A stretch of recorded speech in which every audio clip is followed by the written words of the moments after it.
Look Matt up on Instagram. Make sure you look up Lyle with Hounds Tooth, and appreciate you coming. Yeah. Did you see my page last year? Didn't you? I created a new. I started publishing some of my. Matt's an amazing writer.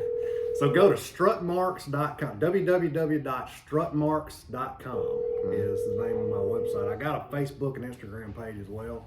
So check that out. Yeah, strutmarks.com. Yeah. It's just, a compilation of stories that I put together. Honestly, I think all of them except for one or two were from last year. I think I had an article that was posted by.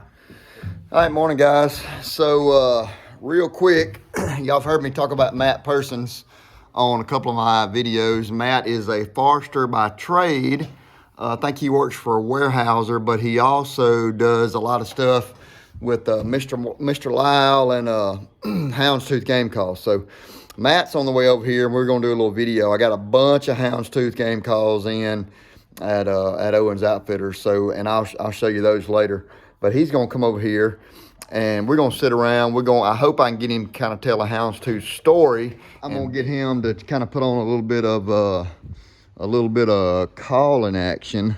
Just let him go through some of these calls, some of these Hounds Tooth calls that we have here. Like I said before, I'm not great on the turkey calls, but man, that dang Matt can blow the reeds off of one. So we're going to go over some of these Hounds Tooth calls, and man, spring is getting here.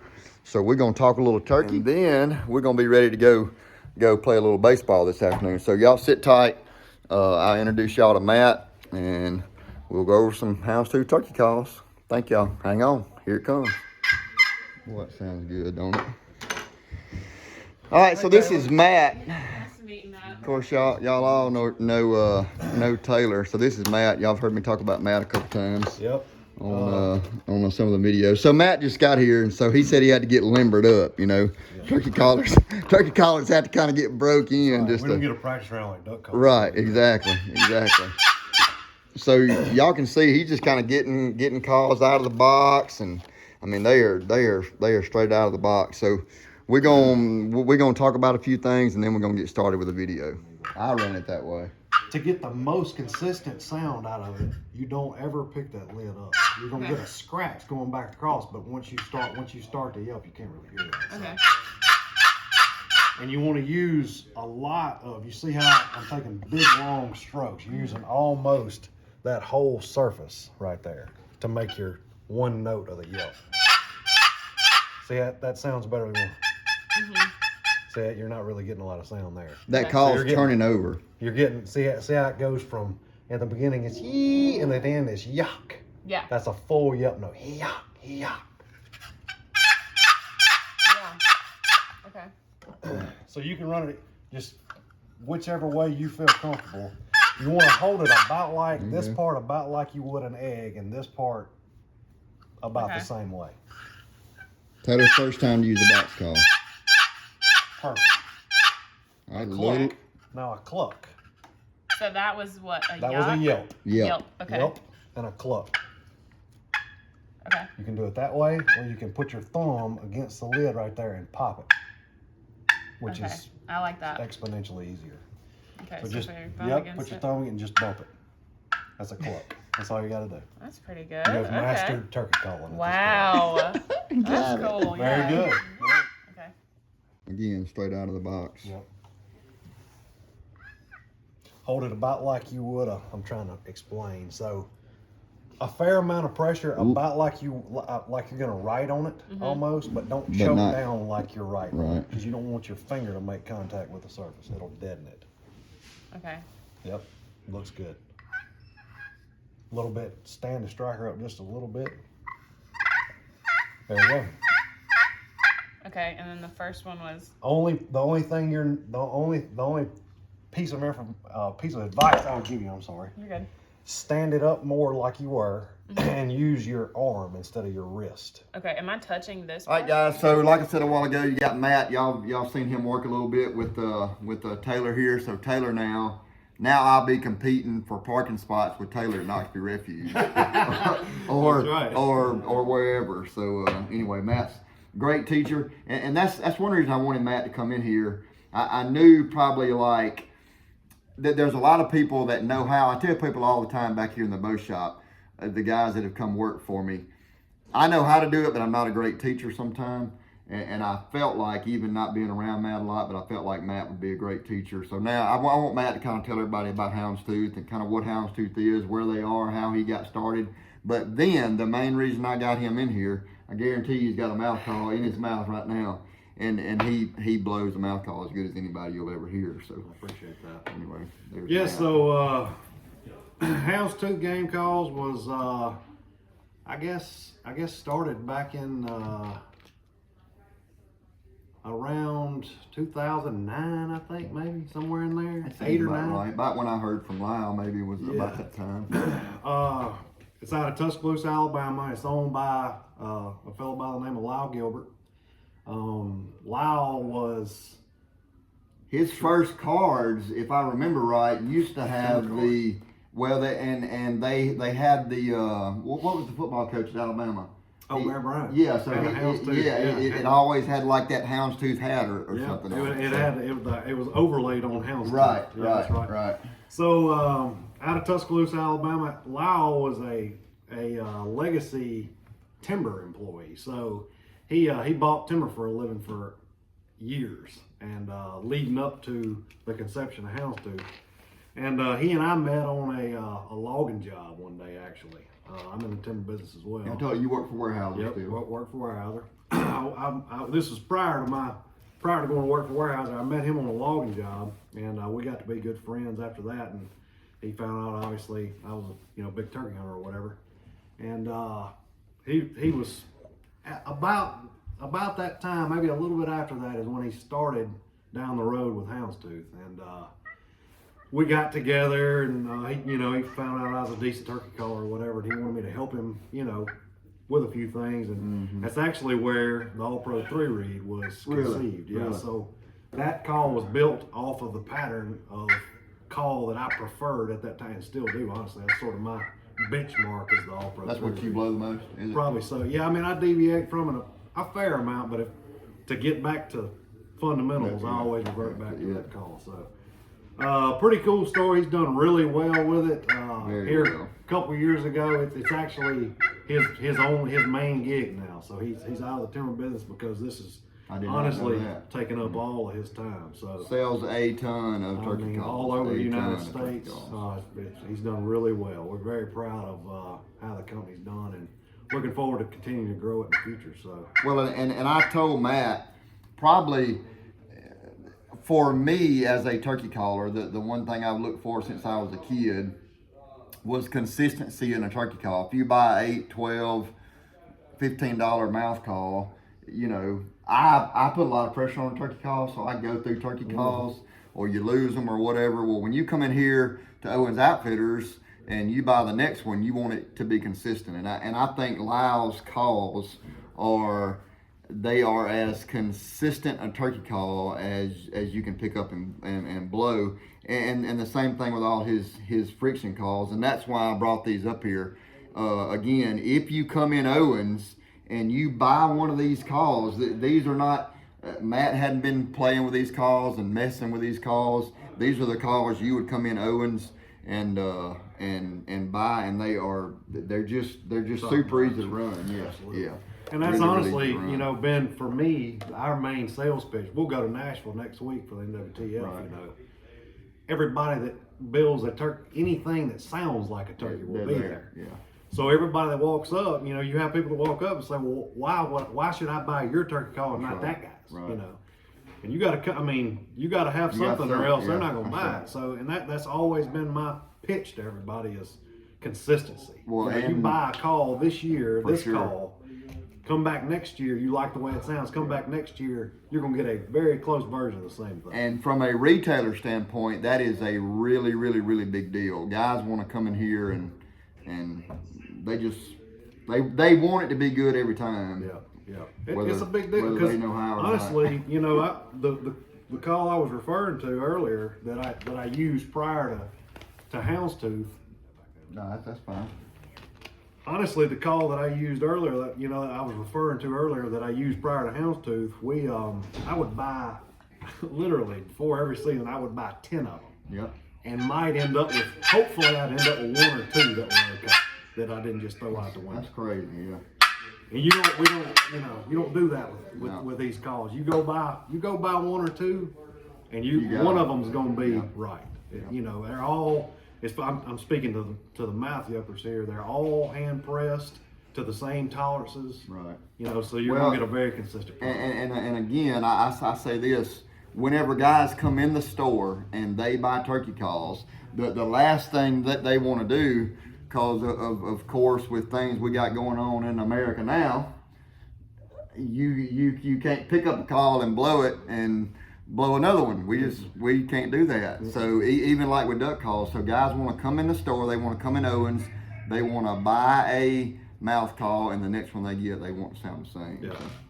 So, part of it.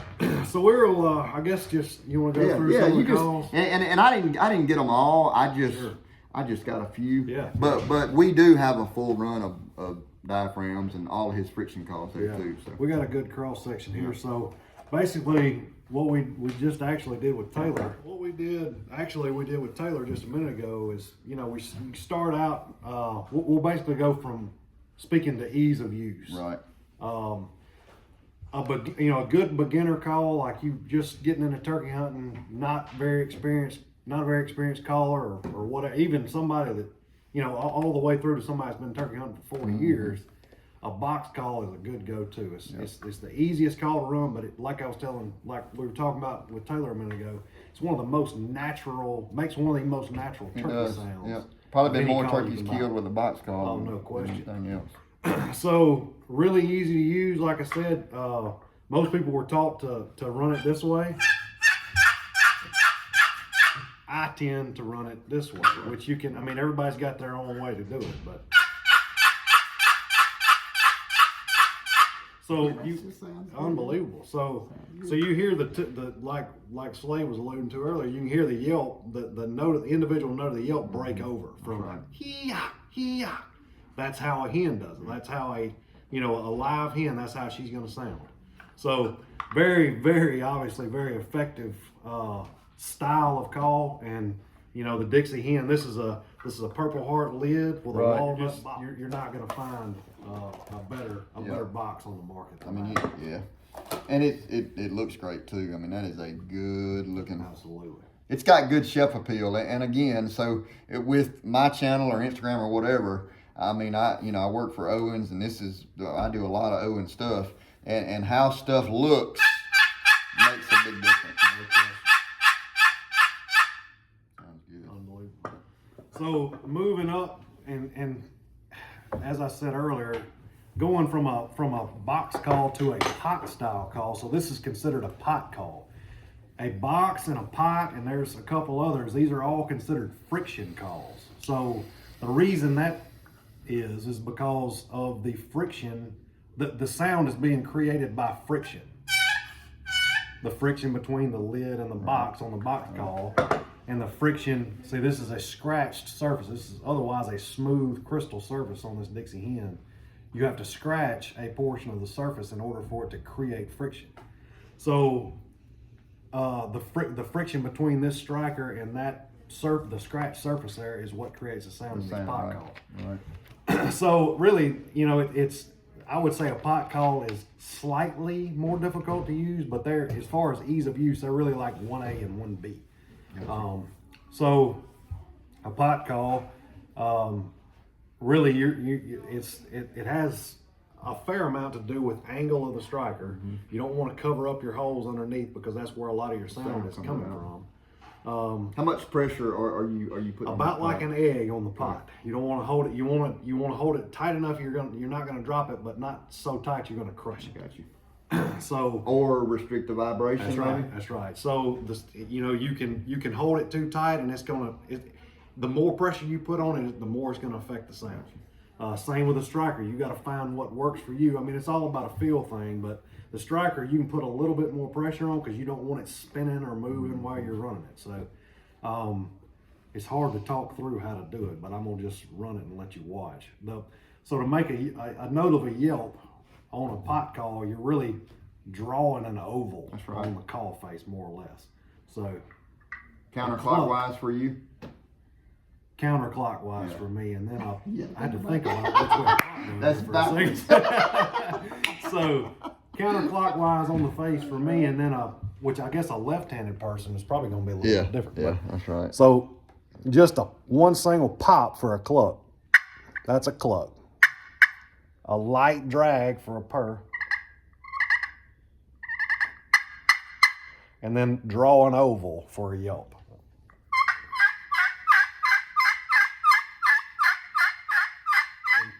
Pot and a glass playing surface. Different sounds for all of them, but get basically, a little bit different sound. a little bit different pitch. You got this aluminum sitting up here. It's honestly one of my favorites in the line. I don't know why. I just tend to gravitate towards it. And it's a little more shrill, loud. It's got a louder pitch. Yeah, That's right. And honestly, for me, what I use a pot call for a lot of times is to pierce through a high wind. Yeah.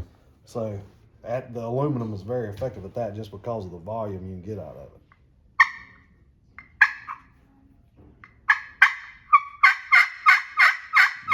Mm-hmm. I mean, That'll shut your ears off. Yeah, I mean it'll. But that on a it'll windy shut 'em day, off.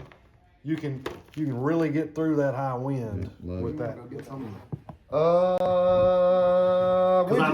If I pull it out, We'll just talk about them. Okay. Yeah, he's got his mouth calls and kind of what we was talking about. I mean, I got, how many different mouth calls does he got? I don't know. I mean, I got 1, 2, 3, 4, 5, 6, 7, 8, 9. I think I got 15 out there. 15 different diaphragms, mouth calls. I don't know what all else people. Yeah, and I mean there's different reed thicknesses. There's different latex that they use in those reeds. Double reed, triple reed. I even got some 4 reed calls out there. All kind of different calls. I'm not gonna get into all that because it's just too much. Yeah, and that's just personal preference. And, Yeah. And a lot of people come in Owens and they well, which call is your favorite? And I kind of lead into that. I'll show you my favorite and what I like, but how I blow a turkey call, and we were just talking about Matt is phenomenal in how he blows these Houndstooth calls, but everybody blows them different. So, and this is not a sales pitch. You may have to buy 10 before you find the one that you put in your mouth. And I sold some to a guy this morning, and that's kind of what he said. And he was in here just a few days ago. He was the first time, diaphragm user. I sold him 3 or 4, and he said, I like one of them, and he come in here today, got 3 or 4 more.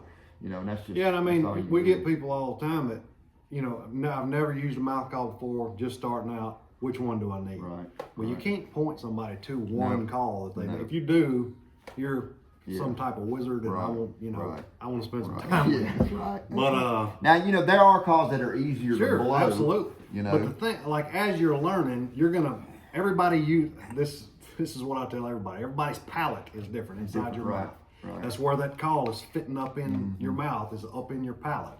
Everybody's palate's a little bit different, so everybody's going to use their air a little bit different. You see people using a very effective with a ghost cut. They're using their air right over the center of their tongue. Gotcha. People that are more effective with a cut out of one side or the other are most likely using their air off of that side of their mouth. I tend to favor the right side of my mouth. Yeah, that's right. So it's just all about figuring out what works for you. So really all you can do as a beginner is to go pick up, like Slade's saying, several different calls, different cuts, different styles, or different thicknesses of material, and just figure out, you just got to use them. Get in your truck at home, whatever, and just ride around blow. But Matt, I just really what I want him to do, he don't even have to talk about it, but a lot of your competition guys, you hear a lot of kiki stuff. I did a little kiki on my video the other day just because it sounds cool and everybody likes it. You don't hear it a whole lot in the spring, but it's a cool sound to do. You got cluck and putt, 2 totally different two totally different sounds. They're close, but in a turkey's world, a putt and a cluck's two totally different deals. A putt and turkey, you better shoot fast. Yeah, you know, yeah, Putt's not a bad message. Yeah, putt and turkey, you either done missed and better shoot again, or you better shoot fast. One of the two. And then I call a cackle and then a cut, or however you want to do it. But Matt'll kind of just go through those. But I love the sound Matt gets out of the calls. So that's a cluck. Yep, cluck and purr. Just a light cluck. Cluck and purr. Love it. And I'm gonna just basically you just build into a yelp. Yep. And I'll start with a cluck and purr and just build into a yelp and then get more excited from there. Sure.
That's it. Wear you out too, don't you? Well, you have to maintain a certain amount of pressure, you know, the whole time, and then try to breathe while you're doing it too. Yeah, so it just, that's it. You know, it gets difficult when you're running, you know, sort of a sequence like that. But, right, in calls. So that was one. I mean, and one thing I want to. Which call was that? This was just, that was actually, I didn't realize it until just now, but that was actually just a prototype that we built last year and I ran during the spring. This is the All Pro 3 reader. Okay. One thing I want to reiterate to people, let me run over here and get one. Yeah, all right, grab one. So, take it out of there if you want. This is the All Pro 3 reed. I'll pop it out of this package real quick. So this is how your call is going to come. This is the standard size. Most everybody uses the same tape cutter. This is tape, actually, on the outside. This black part right here is tape. That half moon you see right there is the frame that holds the reed materials. So that tape, everybody uses most everybody uses the same tape cutter. So most all your diaphragm calls are going to come cut to this size. What a lot of people don't know is you can trim that tape, and it's not going to like if you put this thing in if I put this thing in my mouth, I'm gonna choke down. Mm-hmm. So if you're having a lot of trouble with gagging and that sort of thing, you can cut the tape down on your call. See the difference there? Big difference. Yeah. So you can cut the tape down on your call. And what I tell people that you just do it with a pair of sharp scissors. Scissors. You can go get the best thing to do is you can get them in the craft section of Walmart. They got really a pair of really sharp, springy scissors in there. So what I tell people is just to take as little off as you can around the outer edge, maintaining the same shape until you get it where it fits comfortably in the roof of your mouth and you ain't choking down on it. So that's what, a lot of people very effective with, the full tape like that. I can't use it that way. All I was referring to earlier, sort of this is the benchmark for me. That's what I go back to. Almost every turkey that I yelped up last spring most likely heard this call. That call, yeah. So.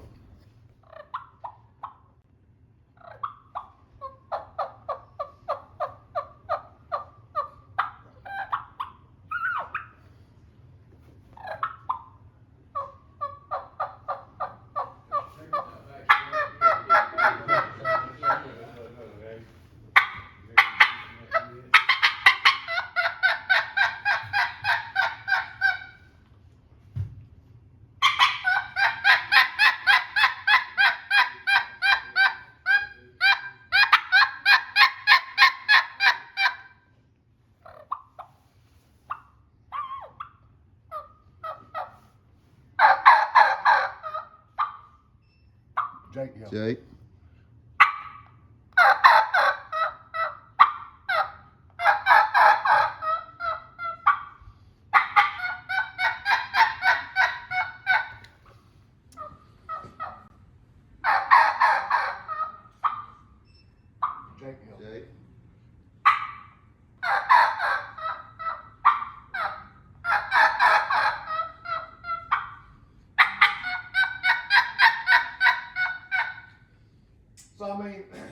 So it just, I mean, that obviously, I mean, everybody wants to know, you know, how do you get that sound? Right. And you know, some people can just pick it up and Tell them lots of miles in a pickup well, truck. yeah. I mean, it just.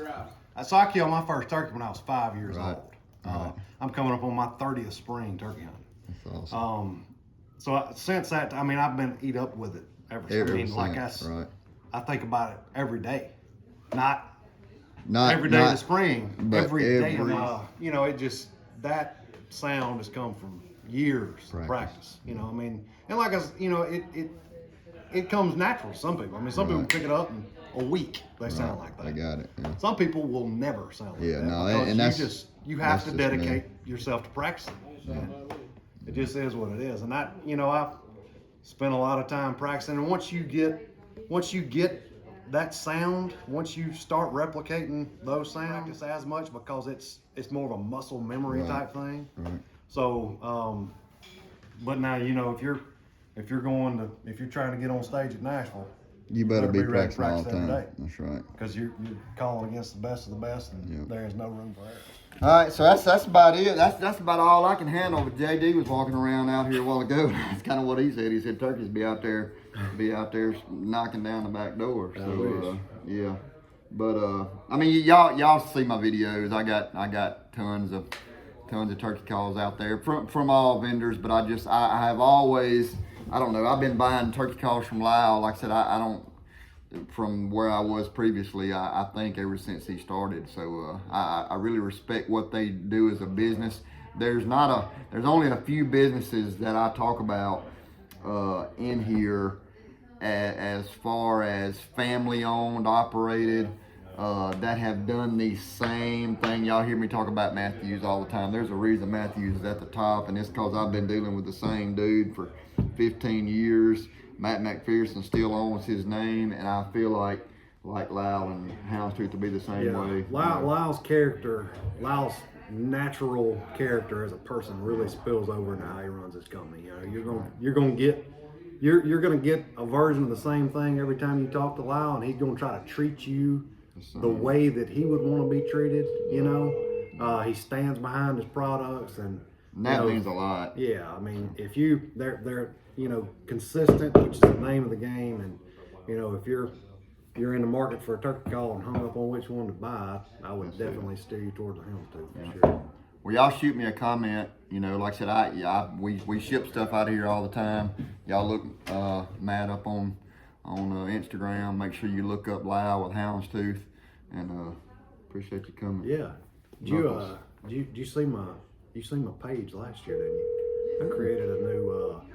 I started publishing some of my Matt's an amazing writer. So go to strutmarks.com. www.strutmarks.com is the name of my website. I got a Facebook and Instagram page as well. So check that out. Yeah, strutmarks.com. Yep.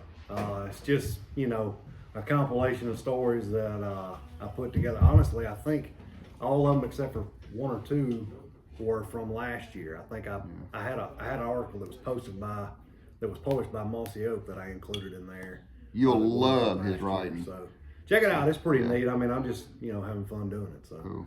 Thank y'all for following the Fanchers. God bless. Jesus saves. We gone.